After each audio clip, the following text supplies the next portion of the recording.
एक छोटी चिड़िया गई पेड़ पर सो। एक छोटी चिड़िया गई पेड़ पर सो। एक और आ गई, हो गई वो दो। हो गई वो दो।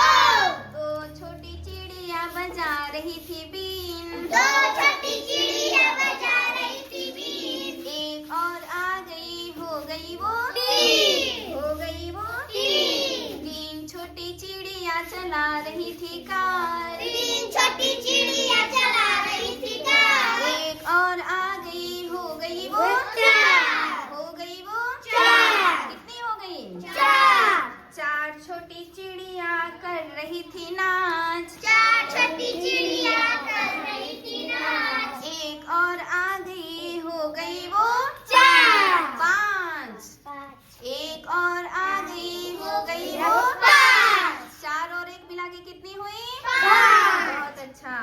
पांच छोटी चिड़िया बोल रही थी जय। पांच छोटी चिड़िया बोल रही थी जय। पांच छोटी चिड़िया बोल रही थी जय। जय। पांच छोटी चिड़िया बोल रही थी जय।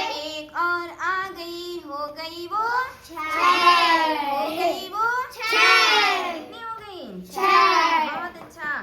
छह छोटी चिड़िया खा रही थी भात। छह छोटी चिड़िया खा रही थी भात। एक और आ गई, हो गई वो सात। हो गई वो सात। सात छोटी चिड़िया पढ़ रही थी पाठ। सात छोटी चिड़िया पढ़ रही थी पाठ। एक और आ गई, हो गई वो आठ। हो गई वो आठ। कितनी हो गई? आठ। आठ छोटी चिड़िया बो रही थी जो। आठ छोटी चिड़िया बोल रही थी जो। एक और आ गई, हो गई वो नौ। हो गई वो नौ। ये तो बड़ी चिड़िया आ गई। नौ छोटी चिड़िया पी रही थी रस। नौ छोटी चिड़िया पी रही थी रस। एक और आ गई, हो गई वो दस। हो गई वो दस। कितनी हो गई? दस। बहुत अच्छा। अब सभी चिड़िया मिलकर क्या करेंगे?